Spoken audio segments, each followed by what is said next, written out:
কারণ আপনারা অনেকেই বাংলা বলছেন, এটা তো আমারও উচিত ছিল অন্তত কিছু দু একটা কথা সাঁওতালিতে যদি বলতে পারতাম, তাহলে আমি নিজেকে সম্মানিত বোধ করতাম আরো বেশি। আজকে ডক্টর দৌমান সাহু, যাকে সমীর বলা হয়, তার শতবর্ষকে স্মরণে রেখে আপনারা যে এই আয়োজন করেছেন, এই মহতি আয়োজনকে আমি সত্যি সত্যি গুর্নিশ জানাই যে বিভিন্ন জায়গা থেকে আপনারা আসতে পেরেছেন। এটাই হচ্ছে সবচেয়ে বড় কথা। এরকম নয় যে কোনো একটা ভৌগোলিক সীমারেখার মধ্যে থেকে আপনারা এসেছেন। আপনারা এই ছড়িয়ে পড়া সাঁওতালি ভাষাটা তো ছড়িয়ে পড়েছে, এমন একটি ভাষা যে ভাষাকে প্রকৃত অর্থে বলা যায়, একেবারে একজন ভাষাবিদের মতামত অনুসারে আমি বলছি যে সাঁওতালি ভাষা হচ্ছে আসলে প্রকৃত আন্তর্জাতিক ভাষা। আন্তর্জাতিক মানে কিন্তু ইউরোপ আমেরিকা নয়। ওরা যেমন ইউরোপ আমেরিকার কথায় কথায় দেখায়, আমরা কিন্তু আমাদের চারপাশে যে দেশগুলো রয়েছে সেটা নিয়েও আন্তর্জাতিকতা তৈরি হয়। সুতরাং এই ভাষা, আজকে আপনি বাংলাদেশে যান, আজকে ভুটানে যান, আপনি নেপালে যান, এই যে শুধুমাত্র প্যান ইন্ডিয়ান নয়, অর্থাৎ ভারতবর্ষে ছড়িয়ে পড়া একটি ভাষা নয়, এর থেকেও বড় কথা যে এটি সম্পূর্ণভাবে সাউথ এশিয়ান ল্যাঙ্গুয়েজের মধ্যে পড়ে। অর্থাৎ এই যে দক্ষিণ ভারতীয় ভাষাগুলো রয়েছে, যে ভাষাগুলোর কথা আমরা বারবার শুনতে পাই বিভিন্ন জায়গায়, সাঁওতালি তার মধ্যে অত্যন্ত উল্লেখযোগ্য একটি ভাষা। সুতরাং সেই দিক থেকে আমি আবারও বলছি যে সাঁওতালি কিন্তু প্রকৃত পক্ষে একটি আন্তর্জাতিক ভাষার নাম। এই ভাষা পশ্চিমবঙ্গে এবং সারা ভারতবর্ষে যেহেতু রয়েছে, আপনারা জানেন যখন সাহিত্য একাডেমির সভাপতি ছিলেন কবি সুনীল গঙ্গোপাধ্যায়, আপনারা তার লেখা অনেকে পড়েছেন, কবি সুনীল গঙ্গোপাধ্যায় প্রস্তাব দিয়েছিলেন সাহিত্য একাডেমির মিটিংয়ে, সাহিত্য একাডেমির সর্বভারতীয় যে এক্সিকিউটিভ কাউন্সিল মিটিং হয়, সেই মিটিং এর প্রথম প্রস্তাব দিয়েছিলেন যে 8 শিডিউল, অর্থাৎ ভাষাকে নিয়ে যে ভারত সরকারের যে নথিভুক্তিকরণ যে পদ্ধতি হয়, রেজিস্ট্রেশন যে পদ্ধতি হয়, স্বীকৃতি জানাবার যে একটা পদ্ধতি হয়, সেই পদ্ধতিতে আপনারা তখন অত্যন্ত আসাম তোলপাড় হয়ে যাচ্ছে আন্দোলনে, সেই সময় বড়ো ভাষা এবং আমাদের এখান থেকে সাঁওতালি ভাষা, এই দুটি ভাষার প্রস্তাব তিনি দেন এবং বলেন যে এই দুটি ভাষাকে ভারত সরকার যদি তাদের 8 শিডিউল তাতে যদি অন্তর্ভুক্ত করে, তাহলে এটার অত্যন্ত গুরুত্বপূর্ণ একটা কাজ হয়। এবং তাই হলো, এই সিদ্ধান্ত বলবৎ হলো। এবং এটা খুব আনন্দের ব্যাপার যে আপনারা জানেন প্রতি বছর এখন সাঁওতালি ভাষাতে সাহিত্য একাডেমির পুরস্কার দেওয়া হয়। সেটা যেমন বাংলা ভাষাতে দেওয়া হয়, অসমিয়াতে দেওয়া হয়, মারাঠিতে দেওয়া হয় এবং আরো অন্যান্য অনেকগুলো ভাষাতে, 24টা ভাষা সব মিলে। এই 24টা ভাষায় সাহিত্য একাডেমি, যেটা সম্পূর্ণভাবে ভারত সরকারের মিনিস্ট্রি অফ কালচার, এই মন্ত্রণালয়ের দ্বারা কি বলবো, তাদের দায়িত্বে বা তারাই পরিচালনা করেন, যদিও সাহিত্য একাডেমির একটা নিজস্বতা আছে, নিজস্ব, যেটাকে আমরা সাহিত্য শাসন বলি। তো এই ভাষাটার যে এই আধুনিকতা, তার থেকেও বড় কথা যে আমার খুব মনে পড়ে ছোটবেলায় আমাদের বাড়িতে, আমাদের ছোট্ট শহরে, সেখানে আমি কলকাতায় জন্মাইনি, কলকাতা থেকে অনেক দূরে একটি শহরে, ছোট্ট শহর, সেখানে আমি ছোটবেলায় সাঁওতালি ভাষা শুনতে পেতাম, ঠিক পাশের বাড়িতে।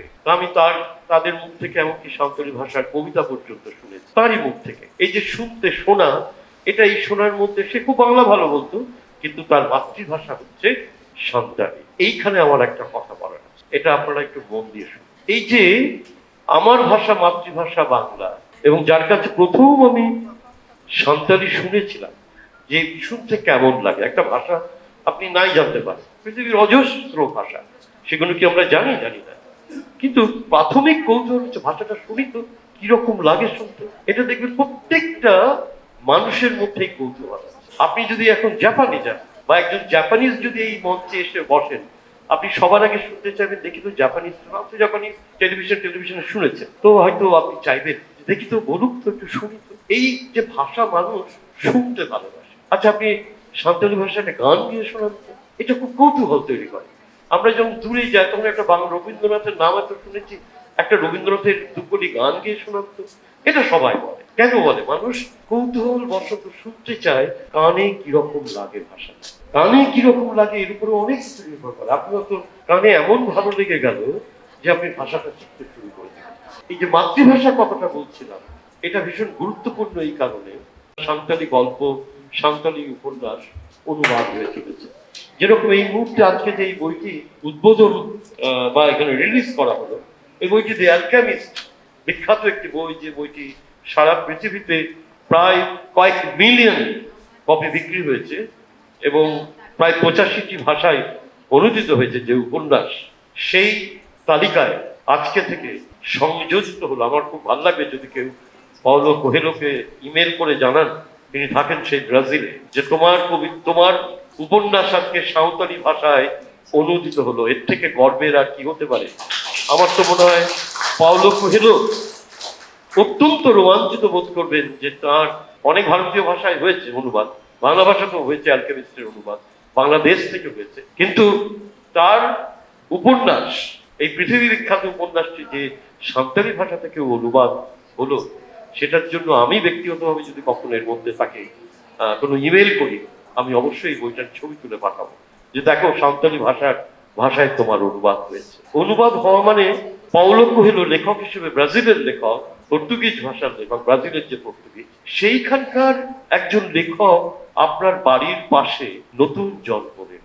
অর্থাৎ একটা বই যদি অনুবাদ হয় আর একটা ভাষায়, তিনি নতুন করে সেই লেখক জন্ম নেন। আমার কবিতা যদি আপনারা কেউ অনুবাদ করেন, কেউ কেউ করেছেন অনুবাদ, সেই অনুবাদের বই যদি সাঁওতালি ভাষায় পাওয়া যায়, আমি নিজেকে গর্বিত বোধ করবো। আমি বুঝবো যে সাঁওতালি ভাষাতেও সুবোধ সরকার বলে একজন লেখক আছে। এটাই হচ্ছে আনন্দ। এই আনন্দ মাতৃভাষায় লিখেও এই আনন্দ পাওয়া যায়। যে মাতৃভাষার কথা বলছিলাম, আজকে সাঁওতালি মাতৃভাষা, এই ভাষা বলতে পারে মানে উইকিপিডিয়ার সমস্ত তথ্য ঠিক নয়, আপনারা অনেকেই জানেন। আমি এক্ষুনি উইকিপিডিয়া চেক করলাম, কিন্তু আমার দুপাশে যারা বসে রয়েছেন গুণী মানুষ, তাদের মুখ থেকেও আমি শুনে নিয়েছি এক ফাঁকে যে সাঁওতালি বলতে পারে প্রায় 1 কোটি মানুষ। উইকিপিডিয়াতে তথ্যটা কিছুটা কমিয়ে দেওয়া আছে, ওটা অনেক আগের পরে তো, সেটার জন্য হয়তো কমিয়ে দেওয়া আছে। 6 মিলিয়ন 7 মিলিয়ন এইসব হিসেব দেয় ওরা, তাও প্রায় কোটির কাছে, হয়তো এটা আপডেট করলে কোটি হয়ে যাবে।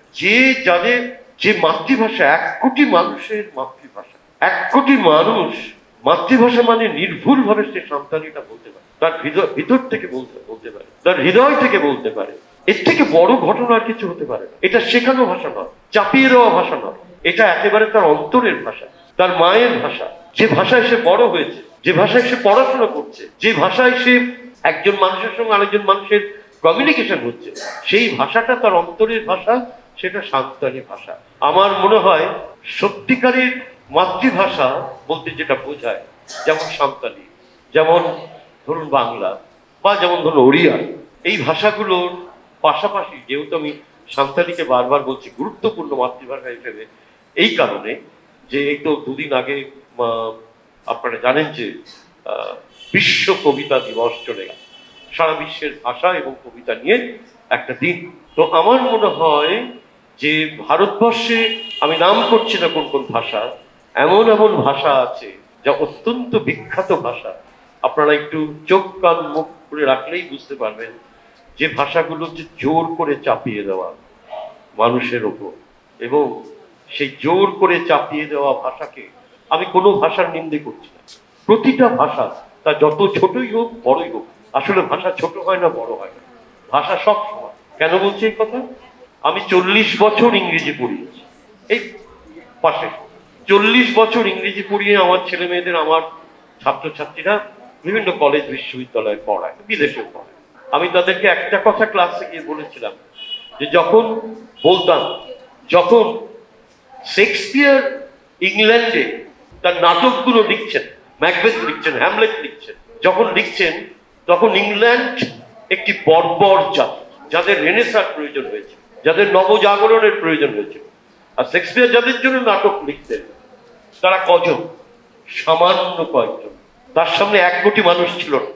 আমরা তো ধনী সাঁওতালি ভাষার জন্য, শেক্সপিয়ার ধনী ছিলেন না, তখন ধনী করেছে নিজেকে এবং জাতিকে। কিভাবে? তার নাটক দেখতে আসতো যারা, এবং ওই একটা, তখন তো একটা আইল্যান্ড, এই একটা দ্বীপের মধ্যে সামান্য কয়েক লক্ষ মানুষ যারা ইংরেজিটা শুনে বুঝতে পারে বা বলতে পারে, তখন ইংরেজি ভাষার মতো কৌলিন্য পাই। একটা ছোট জায়গায় কয়েক লক্ষ মানুষের বসবাস, সেইখান থেকে একটা ভাষা উঠে দাঁড়িয়েছে এবং তাদের আধুনিক সময়, বিশেষ করে গত 300-400 বছরের ইতিহাস যেহেতু অত্যন্ত বর্বরের ইতিহাস, তারা অন্যের উপরে অধিকার এবং তাদের হেজিমনি অর্থাৎ তাদের আধিপত্য বিস্তার করেছে আমাদের উপর, যেরকম ভাবে 250 বছর ধরে করেছে। এখানেই তারা এই কলেজ স্ট্রিটে দাঁড়িয়ে আছেন, এখানে দাঁড়িয়ে তারা অনেক ছড়ি ঘুরিয়েছেন, অনেককে মেরেছেন, অনেককে পিটিয়েছেন। এই সামনেই কলেজগুলো রয়েছে, তাদের ইতিহাস আপনারা শুনলেই বুঝতে পারবেন, জানেনও আপনারা। তো এই তারা ভাষা চাপিয়েছে, শুধু আমাদের এখানে বিভিন্ন দেশে গিয়ে ভাষা চাপিয়েছে এবং তারপরে ইংরেজি ভারতবর্ষের এমন একটা পরিস্থিতি তৈরি হয় যে ইংরেজি ভারতবর্ষের 24টা ভাষার মধ্যে একটি ভাষা। এবং ঘটনা হচ্ছে এই যে আমরা ইংরেজিটা চলতে পারি। এই জায়গায় যদি আপনি ভাবেন যে এই আধুনিক ইতিহাসের পটভূমিকায় যদি ভাবেন, আমি বলবো সাঁওতালি ভাষা আন্তর্জাতিক ভাষা হিসেবে অনেক বড় ভবিষ্যৎ আছে। এবং যে ভবিষ্যৎ আমি বিশ্বাস করি যে ভবিষ্যৎ সীমান্তকে অতিক্রম করতে পারে, একটার পর একটা সীমান্ত অতিক্রম করে সাঁওতালি ভাষা এগিয়ে যেতে পারে এবং যাচ্ছে। সুতরাং আজকে যার শতবর্ষের জন্য আপনারা জড়ো হয়েছেন সেই মানুষটির কথা ভাবুন, যেটা আপনি এতক্ষণ বলছিলেন, যেটা তিনি কতটা লড়াই করেছেন এই ভাষার জন্য। তিনি এই লড়াই করেছেন শুধুমাত্র লেখক হিসেবে নয়, তার থেকেও বড় কথা লেখক হিসেবে তিনি তো অবশ্যই সম্মানিত একজন লেখক, কিন্তু তার এই শতবর্ষে দাঁড়িয়ে আমি একটাই কথা বলবো যে এক একজন মানুষ আসেন এক একটা ভাষায়, যিনি ভাষাটাকে পাল্টে দিতে চান, যিনি ভাষাটাকে অনেকটা এগিয়ে নিয়ে যেতে পারেন। তিনি পেরেছেন। তিনি এমন বিহার সরকার, তারপরে বিহার মানে তখনকার বিহার, বুঝতেই পারছেন অত বড় বিহার, ঝাড়খণ্ড নিয়ে সেই বিহার, তারপরে উড়িষ্যা, তারপরে এই বঙ্গদেশের একটা বড় অংশ, এই সব নিয়ে তিনি তার ভূমি অনেক বিস্তৃত। এবং তিনি ওই পত্রিকার এত বছর ধরে কাজ, 36 বছর ধরে লড়াই করেছেন। এবং সেখানে সবচেয়ে বড় কথা, এবং ভারতবর্ষের দেশের সংকটের সময় নিজেকে যুক্ত করতে পেরেছেন। গান্ধীজির ডাকে তিনি সাড়া দিতে পেরেছেন, কুইট ইন্ডিয়া মুভমেন্টে তিনি অংশ নিয়েছেন। এইরকম একজন মানুষ যিনি একই সঙ্গে সাহিত্য সেবা করেছেন, দেশের জন্য সেবা করেছেন, দেশ মাতৃকাকে স্বাধীন করবেন বলে ব্রত নিয়েছেন, এইরকম মানুষকে আমি আরো একবার প্রণাম জানাই। আপনারাও সকলে তাকে প্রণাম জানান এবং জানিয়ে আসছেন আপনারা দীর্ঘদিন ধরে। এবং এরকম মানুষেরই প্রয়োজন আছে। আজকে তার শতবর্ষ মানে এই নয় যে শতবর্ষ মানে শুধু শতবর্ষ। আমি মনে করি একজন লেখক, একজন সমাজকর্মী, একজন ভাষাবিদ হিসেবে তাকে তার শতবর্ষে তার আবার নতুন করে জেগে ওঠার সময়। সুতরাং সব দিক থেকে আমি বলবো আজকে আপনারা জড়ো হয়েছেন এখানে, আপনারা বিভিন্ন জায়গা থেকে এসেছেন। লেখক হিসেবে আপনাদের প্রত্যেকের একটা দায়িত্ব আছে। আপনারা যেভাবে যার শতবর্ষ পালন করছেন তার কাছ থেকেই আপনারা যে দীক্ষা পেয়েছেন, সেই দীক্ষায় দীক্ষিত হয়েই আপনারা এগিয়ে যাবেন, এই বিশ্বাস তো আমার আছে। সুতরাং লেখকের কর্তব্য, একজন কবির দায়িত্ব, একজন গদ্যকারের দায়িত্ব, বা একজন ঔপন্যাসিকের দায়িত্ব, একজন অনুবাদকের দায়িত্ব, একজন প্রাবন্ধিকের দায়িত্ব, এই সব দায়িত্ব নিয়েই আপনারা এখানে জড়ো হয়েছেন আজকে। এবং আমি এটাকে মনে করি আপনাদের এই যে সারা ভারত এবং বিশেষ করে পশ্চিমবঙ্গের সারা ভারত এই যে সাঁওতালি লেখক সম্মেলন, এই সম্মেলন এটি নিশ্চয়ই প্রতি বছর হয় এবং দীর্ঘজীবী হোক এই সম্মেলন। এবং আপনারা এই সম্মেলন প্রতি বছর যেভাবে আয়োজন করে আসছেন অবশ্যই করে চলুন। এবং আমি বিশ্বাস করি এই সাঁওতালি ভাষাকে যথেষ্ট মর্যাদা দিতে আপনারাই দিয়েছেন। আপনারাই, আমরা তো, আমি দেখুন, আমি যখন সাহিত্য একাডেমির ইন্ডিয়ান লিটারেচারের এডিটর ছিলাম, আমি দিল্লিতে বসে আমি আমার সীমিত ক্ষমতা অনুসারে, আপনারা কিন্তু হয়তো জানেন, আমি প্রায় প্রতিনিয়ত নিয়ম করে প্রায় প্রতিটি সংখ্যায় ইন্ডিয়ান লিটারেচার একজন না একজন সাঁওতালি লেখককে 24টা ভাষা থেকে আমাদের পাল্টে পাল্টে লেখক কবিদের আমন্ত্রণ জানাতো। আমি বলতাম না, প্রায় প্রতিটি সংখ্যায় যেন সাঁওতালি ভাষার একজন লেখক থাকে, এবং সেটা আমি করেছিলাম। সুতরাং এই যে আমি জানি এই এটা এটা এটা আমার কোনো ক্রেডিট নয়, এটা হচ্ছে আমার মনে হয়েছিল যে একজন প্রান্তিক লেখক, প্রায় সমস্ত লেখকই প্রান্তিক, এটা ভাববেন না যে ফরাসি ভাষায় যারা লেখে তারা খুব মহাজাগতিক লেখক। বাংলাতেও প্রচুর প্রান্তিক লেখক, বেশিরভাগই তাই। আমি একটি প্রান্তিক পরিবারের ছেলে। আমার বাবা মা বাংলাদেশ থেকে, যেটাকে বাংলাদেশ বলে না, স্বাধীনতার আগে পালিয়ে এসেছে মার খেয়ে। যখন পালিয়ে এলেন তারা, তাদের হাতে আর কিছু ছিল না, তারা সব ফেলে এসেছে, নিঃস্ব, হাহাকার ছাড়া কিছু নিয়ে আসেননি ওপার থেকে, ওপার মানে বাংলাদেশ থেকে। তো সেইখান থেকে আমার জীবন শুরু।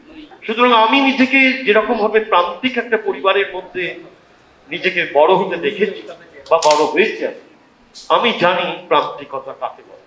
সুতরাং একজন ঝাড়গ্রামের লেখক বা একজন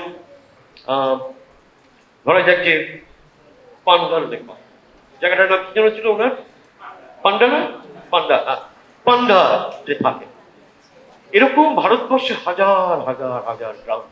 আমিও একটি গ্রামের ছেলে, আমিও সেই প্রান্তিকতার মধ্যে থেকে আমাকে অনেক লড়াই করে আজকে আপনাদের এই অনুষ্ঠানে আসতে। তো সুতরাং আমার মনে হয় যে এই প্রান্তিকতার ইতিহাসই হচ্ছে ভারতবর্ষের ইতিহাস। ভারতবর্ষের ইতিহাস এলিটদের, অভিজাতদের ইতিহাস নয়।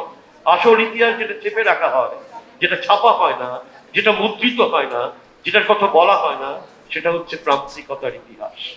এই প্রান্তিকতার ইতিহাস নিয়েই তো কাজ করলেন, এবং হিউম্যানিটিসের যেটাকে নোবেল পুরস্কার বলা হয়, সেই পুরস্কার তো গায়ত্রী, আর একজন বাঙালি নারী গায়ত্রী স্পিভাক অর্জন করে নিলেন। তিনিও তো প্রান্তিকতার সাবঅল্টারদের ইতিহাস থেকেই এই সম্মান অর্জন করেছেন। সুতরাং আমি এখনো বিশ্বাস করি প্রান্তিকতার ইতিহাসই হচ্ছে ভারতবর্ষের আসল ইতিহাস। সেটা স্কুলে কলেজে পড়ানো হয়, হবে একদিন, আস্তে আস্তে হয়তো হবে। সুতরাং আজকে আমার এই সভায় দাঁড়িয়ে আপনাদেরকে পেয়ে আমি অনেকগুলো কথা বলার সুযোগ পেলাম। আপনারা সেই সুযোগ আমাকে দিলেন, তার জন্য সত্যি সত্যি ধন্যবাদ জানাই। এবং আরো শেষে একটা কথা বলবো অবশ্যই, যে আপনারা অনেকেই জানেন, অনেককে আমি এখানে দেখতে পাচ্ছি, তারা জানেন যে আমাদের মাননীয় মুখ্যমন্ত্রী মমতা বন্দ্যোপাধ্যায় যেরকম ভাবে সাঁওতালি ভাষার জন্য বলেন সব জায়গায়, সেটা আর কোনো মুখ্যমন্ত্রী কোনোদিন বলেন। এবং আপনারা জানেন, এবং শুধু তাই নয়, আপনারা অনেকেও হয়তো আবার আমার মতো আপনারাও জানেন যে তার কবিতার বই কিন্তু সবার আগে সাঁওতালি ভাষায় অনুবাদ হয়েছে। এটাও কিন্তু খুব সুন্দর একটা ঘটনা। সুতরাং সেই দিক থেকেও আমার মনে হয় যে এটা খুবই ভালো যে সাঁওতালি ভাষার জন্য বাংলা থেকে, পশ্চিমবঙ্গ থেকে, এবং অবশ্যই উড়িষ্যা থেকে, এবং পাশের আরো কিছু কিছু বিহার থেকে, বিভিন্ন জায়গা থেকে যেরকম ভাবে সাঁওতালি ভাষার জন্য একটা কি বলবো ভালোবাসা তৈরি হয়েছে, সেটাই হচ্ছে ভালোবাসাটাই হচ্ছে শেষ কথা। ভালোবাসাটাই আমাদের বাঁচিয়ে রাখবে। আপনারা ভালো থাকবেন। আমি আরো একবার আপনাদের সবাইকে ধন্যবাদ জানাই, আমার কৃতজ্ঞতা জানাই। হ্যাঁ।